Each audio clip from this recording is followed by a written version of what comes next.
You make a lot of decisions every day, but this one could be the most important decision that you make. All right, so today I'm coming to you with another story about client experience. Now, I know this might sound repetitive because I kind of tell similar stories when I tell these stories, but there's a reason for that. And the reason for that, when it comes to cybersecurity and it comes to the conversations that I have with our clients, they're all humans, right? And they all have the same sort of objections and apprehensions like when it comes to investing in anything IT-wise. It's just human nature. Even for people that embrace technology investment, when I present them with something it's a new investment, it's new technology, it's something new to think about, there is just a natural rejection. Isn't really the word. It's almost like I don't believe it, or we don't need this. It's just, so what I do is I try to share information, I try to share value, I try to explain why you need what I'm suggesting that you need. So this happened last week. I had 7 phone calls, okay? So we've been going through all of our clients and we're looking through each client to see, although they have a bunch of our services and they have some really valuable and important services, we don't want to be negligent. I mean, we take it very seriously. We want to have like total ownership. We want to go above and beyond and make sure that we are doing everything we can to reduce the risk, to mitigate the risk of a cybersecurity breach. So we went through a list of every client that we have, the active ones, right? Not the ones that call us once in a while, but the active clients who we do consistent monthly service work for and cloud work, and provide email services for and backup and everything else we do for people, to see if there's any client who we failed to advise that they should have more robust cybersecurity systems and protective measures in place. So we come up with that list and we begin to reach out to all these clients and to set up calls. So last week, and where are we now? Now it's August 13th. So last week, I guess was the week of the 6th or so of August, and we're in 2024, I spoke to 7 of our clients. Every single one of them gave me the same response when I said to them, you should put something in place that teaches your staff, teaches your employees, phishing awareness and security. The tool is designed to actually sensitize your mind to recognize things that you might too easily trust, right? So it's social engineering, right? People are sending these emails out, these wrongdoers, these bad actors are sending out these phishing emails, right? You get them all the time, and they're banking on the fact, they're expecting that you're too busy, you're in a rush, you're not paying attention. It's all these things that are human nature, right? So social engineering is. Well, there's many tools out there, but there is a particular tool that we use, which is called KnowBe4. It's a great company, and it's a great product. And so when you have that tool in place, it sensitizes you through repetition. So the tool actually will send you fake emails every month. And by the way, when you go for a cybersecurity policy, typically you're going to be asked, do you have this, do you have that, do you have this? One of the things that they're going to ask is, do you have a phishing security and awareness training system in place? Most likely you don't, unless you have a software like this in place. And so I begin to express to these 7 clients, one at a time, you don't have this in place. It's inexpensive. It's a couple bucks per mailbox per month. But the fact that you have it in place, once you have it in place, it exponentially reduces the chances that somebody in your company is going to end up being a victim of a phishing email, where they get the email, they click on a link, they fill in a form, they do whatever, and all of a sudden they cause a breach that then begins to penetrate the entire network and brings your whole company down. 100% of these people, all 7 clients, respectfully said, we're pretty good at recognizing these phishing emails. Like we don't need that. So here's what I said to them. Give or take a couple percent. This is not my statistic, but this is true. 95 or so percent, 94, 95% of the cybersecurity breaches that are happening start with a phishing email. Now, I know Verizon does a huge cybersecurity report every year. It's very well known in the industry. as do many other like major corporations. And then there's all the other reports that are funded by software companies. But one thing everybody agrees on, the primary reason for a cyber breach is going to be somebody falling for a phishing email. It's not my opinion. This is just an industry-wide fact. And you may be watching this and you may be in industry and you may be saying, well, that's not a fact I'm aware of. DM me and I'll share these reports with you. I mean, Verizon has the best one. 94, 95% of every single breach happens because of a phishing email. So that's what I respond to my clients with.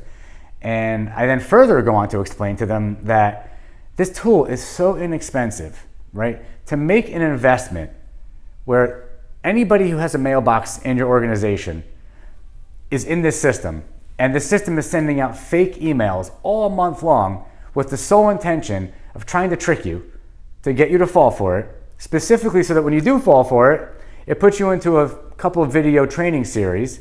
That training series is intended to sensitize you, to train you, to elevate your awareness of what to look for, what you did that actually caused you to get flagged, and hopefully going forward, you've learned from that. The system itself learns, it gets more advanced. Every month, every 2 months, we tune the system to get more advanced, more advanced. The system is also industry specific, so if you're in legal or accounting or manufacturing or medical, construction, it doesn't matter, financial, we tune the system using templates that are designed for your industry. It makes it so hard to detect these emails that when somebody in your company does fall for one, you want to know, right? You want to train people. If you can take that, if you know that 95% of the breaches happen because of an employee falling for a phishing email, and you know that when they fall for that phishing email and they click that link, that they're letting some bad actor into your environment who is then going to copy client data. You may say, I don't have client data. They are going to send emails from your inboxes trying to then use the same tactic, social engineering, through your own mailbox to your connections so that it's trusted. The people that are in your mailbox who are going to get these emails think it's coming from you. Right? It just continues. It's a snowball. There's a variety of things that could happen from clicking on one phishing email link. Or it could be a phishing email that's asking you to enter data.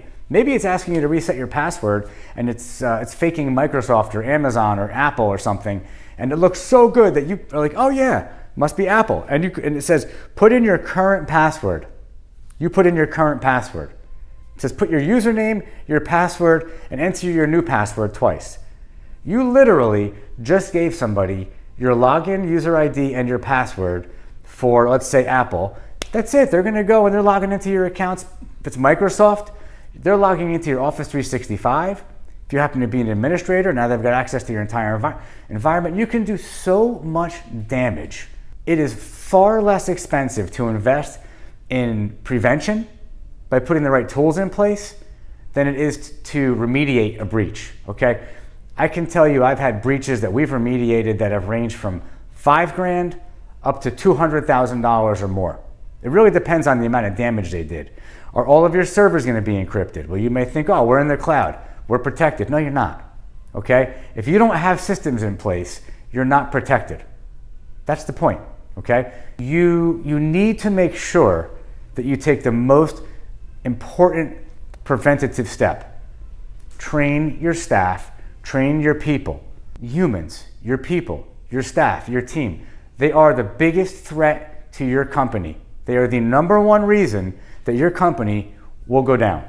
Now, if that happens, which I touched on, but I'm going to touch on it a little more in depth. If that happens and you think you're prepared, are you really prepared? When's the last time you checked your backups? When's the last time you actually asked your service provider if they checked your backups? When's the last time that they actually tried to do a restore? How long are they holding your backups for? What are they backing up? Are they backing up your entire server with an image, keeping 7, 8, 9, 10 days, 2 weeks? Are they using Carbonite to back up the files? Good luck with that, okay? If you're using Carbonite to back up your files, you might as well just hand somebody the keys to your front door because the restore on that is a disaster in and of itself. So getting back to the Know Before product and the phishing awareness, security awareness training. This is the most powerful thing you can do to prevent a breach. You may be saying, well, we have a firewall. Good, you should have a firewall.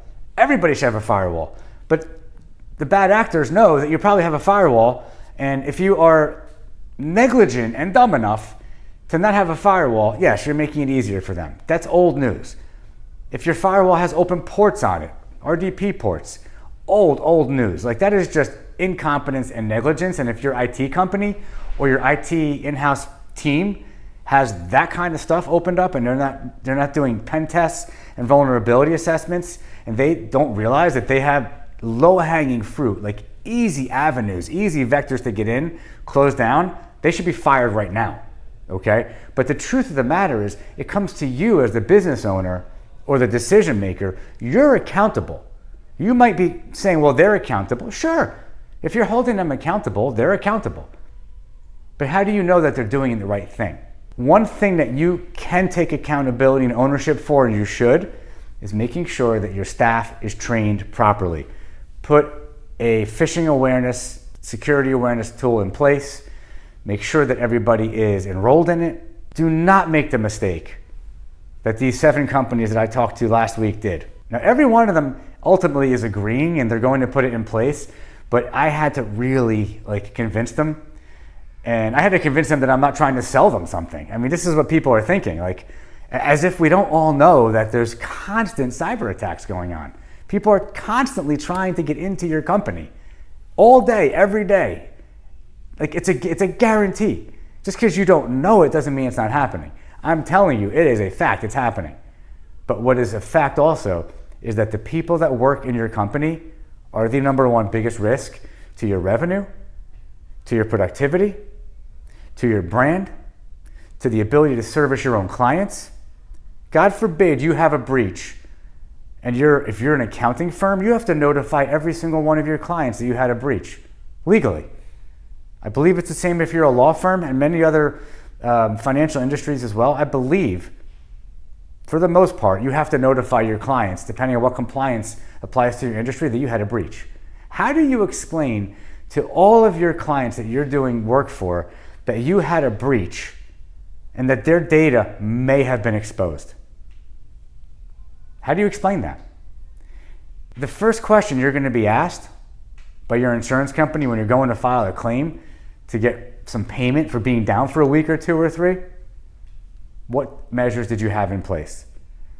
Or when your client is damaged, I've had clients who maintain some important data that belongs to their clients. It could be drawings for their, I have a client who maintains actual AutoCAD drawings on behalf of major banks because they do fire alarm systems in the data centers.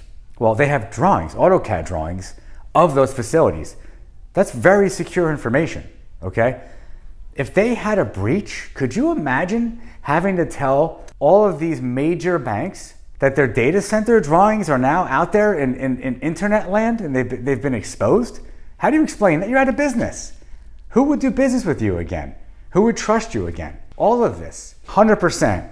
There is no guarantee that I'm going to tell you anything you can do to guarantee you won't have a breach. That's not what I'm saying. But what I am saying is that there are very, very, very basic steps you can take to shrink that risk down, to make it so small that even if you do have a breach, at least you have the ability to recover quickly, minimize the impact, catch them in the act before they can actually take the data that we're talking about. So, number one, put KnowBe4 or some system like that in place. It's KNOW, know, the letter B4. Feel free to give me a call. Feel free to message me. We deal with these with this software all the time. It is not something you just sign up for and roll it out. It needs to be configured. It needs to be tuned. It needs to be managed.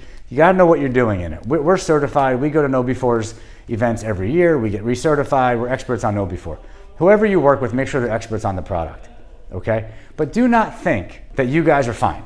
Do not think that, oh, nobody in my company is going to click on one of these emails, we're good. It's just, if you think that, you're kidding yourself. You can't possibly believe, truthfully believe, that you're impenetrable, that you can't be fooled. It's just not true, okay? So put your ego aside, protect your business, protect your client's business, Put this training system in place. It's one of the best pieces of advice I can give you. All of the 7 of the clients I spoke to last week, they're deciding to do it. This week I'm speaking to 10 more, and I'm going to keep going down the list until all of my clients either have this in place or at the very least know the decision that they're making to not have it in place. At least they know that what the risk is for not having it in place. While we're on the topic, there's a few more things you should do. You should have email security monitoring in place so that you know if anybody from outside the US is trying to get into one of your email accounts. You want that alert 24/7. You should have network security monitoring in place.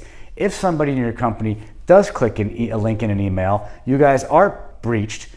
The faster you know that somebody's in your environment, the faster it can be contained, remediated, you're good. It's all about response time. You got to put that fire out before it spreads from the stove to the cabinets to the rest of the kitchen and burns the house down.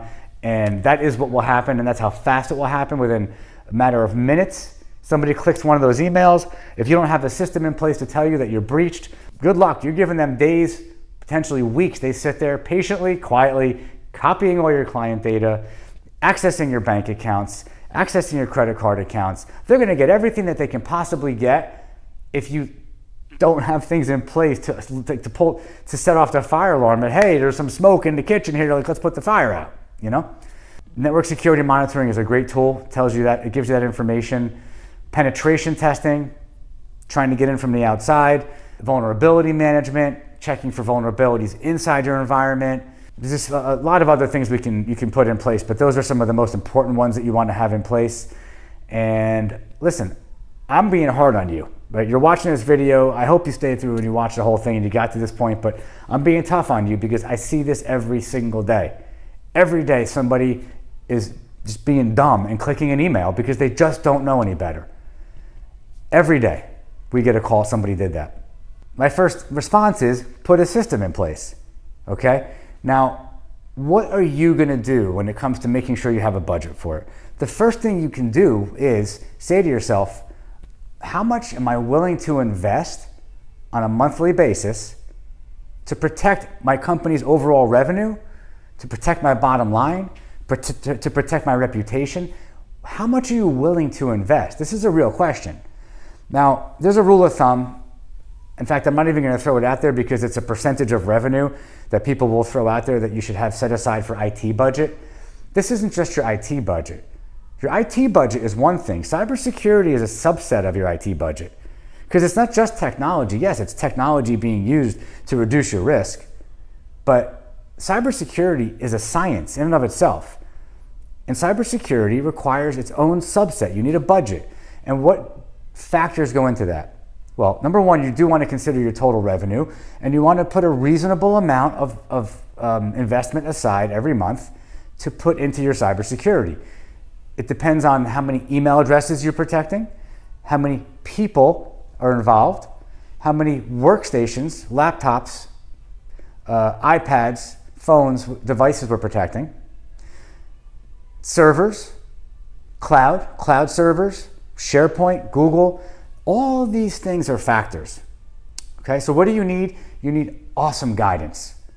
Like, you need guidance. You need somebody that can walk you through the conversation. Multi-factor authentication. Oh my God, I can't believe I just forgot to mention multi-factor authentication. You have to have multi-factor authentication. That's a 100% guarantee. If you're remoting into your office in any way, shape, or form, you must have MFA. If you're using web-based email, you must have MFA. If you're using Google Drive, if you're using SharePoint, any other service, you must have MFA. If you're using third-party software, MFA. Again, remote access, no matter how you're doing it, MFA. Cloud desktops, MFA. There's no exception, right?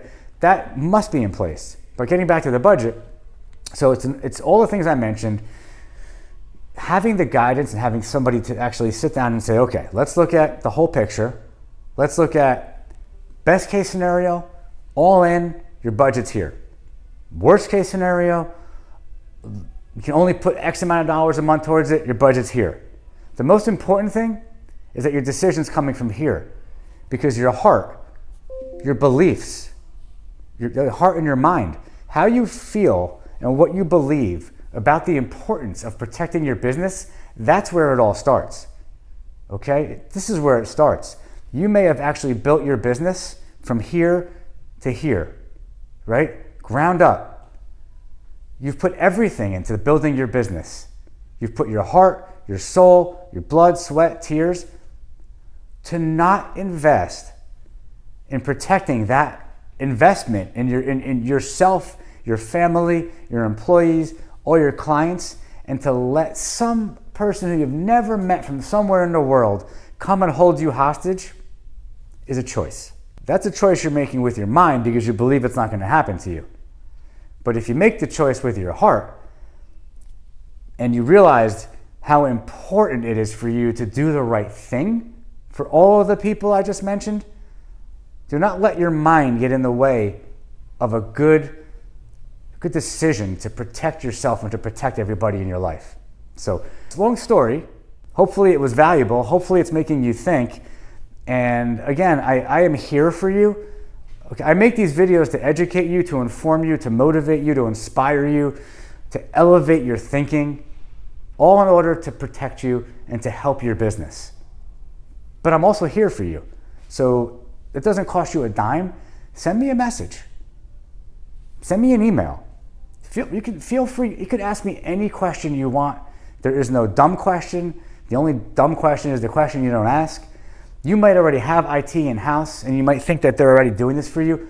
Give me a call. Let me ask you questions that you can go ask them to see if they're actually doing the right thing for you. I can't tell you how many people I've talked to that say, oh, I have an IT company or my in-house IT. Yeah, they're on top of it. We got it. It's all handled. And I said, awesome. Would you mind if I asked you a few questions that you could ask them? Sure. I give them 10 questions to go ask. They bring me back the answers. Their mind is blown. I had no idea that they weren't backing up to their cloud. I had no idea they were only keeping 1 day of backup. I had no idea. It goes on and on and on. What they had no idea about. Because you have blind faith in people that are telling you that they're doing the right thing. Trust, but verify. Call me. Use me for that. You may decide that you like what I have to say. You may decide you like working with me, and you may decide you want to make a change because you have come to know, like, and trust me. Maybe that never happens. Maybe you just call me for advice. Contact me. Help me help you. Let me help you. Let me give you guidance. Let me give you strategy. Let me share with you what I know and what I see to protect you. So, hope this video was helpful. Want to thank you for watching. Have an awesome day.